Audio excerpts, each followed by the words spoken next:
রাজধানী ঢাকাকে বসবাসের উপযোগী, পরিবেশ বান্ধব ও সবুজ নগরী হিসেবে গড়ে তুলতে ১২ দফা মহাপরিকল্পনা ঘোষণা করেছেন প্রধানমন্ত্রী তারেক রহমান। বুধবার জাতীয় সংসদে এই পরিকল্পনার বিস্তারিত তুলে ধরেন তিনি।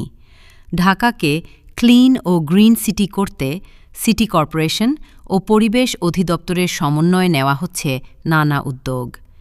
এ নিয়ে বিস্তারিত থাকছে আমাদের প্রতিবেদনে। যানজট আর দূষণের শহর ঢাকাকে এবার ক্লিন ও গ্রিন সিটি রূপে সাজানোর উদ্যোগ নিয়েছে সরকার। বুধবার জাতীয় সংসদের প্রশ্নোত্তর পর্বে কুমিল্লা ৯ আসনের সংসদ সদস্য আবুল কালামের এক প্রশ্নের জবাবে এই মহাপরিকল্পনার রূপরেখা তুলে ধরেন প্রধানমন্ত্রী তারেক রহমান। সরকারের ১২ দফা পরিকল্পনার মধ্যে প্রথমেই গুরুত্ব দেওয়া হয়েছে সবুজায়নে। ঢাকা উত্তর ও দক্ষিণ সিটি কর্পোরেশনের আওতাধীন রোড মিডিয়ান, সড়ক দ্বীপ ও উন্মুক্ত স্থানগুলো সবুজে ঢেকে ফেলার কাজ শুরু হয়েছে। ঢাকা উত্তর সিটি কর্পোরেশন আগামী ৫ বছরে অন্তত ৫ লাখ গাছ লাগানোর লক্ষ্যমাত্রা নির্ধারণ করেছে।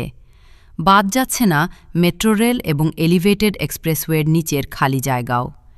মিরপুর ১২ থেকে ডিওএইচএস এবং আবদুল্লাপুর থেকে ফার্মগেট পর্যন্ত এক্সপ্রেসওয়ের নিচেও রোপণ করা হবে গাছ। বায়ুদূষণ রোধে কড়া অবস্থানে যাচ্ছে পরিবেশ অধিদপ্তর। আধুনিক বাস সার্ভিসের পাশাপাশি শিগগিরই ২৫০টি ইলেকট্রিক বাস নামানোর উদ্যোগ নেওয়া হয়েছে। ঢাকার চারপাশের অবৈধ ইটভাটা বন্ধে নিয়মিত অভিযান চালাচ্ছে ভ্রাম্যমাণ আদালত।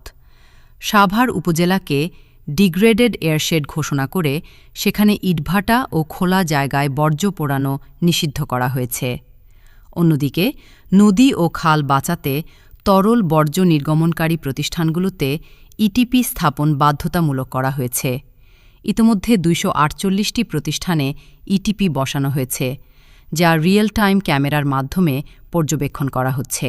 বন অধিদপ্তরের সহায়তায় আগামী ৫ বছরে দেশজুড়ে ২৫ কোটি বৃক্ষরোপণ কর্মসূচির অংশ হিসেবে ঢাকাকেও সবুজে সাজানোর এই উদ্যোগ এক নতুন মাত্রা যোগ করবে। পাশাপাশি নগরবাসীর সচেতনতা বাড়াতেও নিয়মিত কাজ করবে সরকার।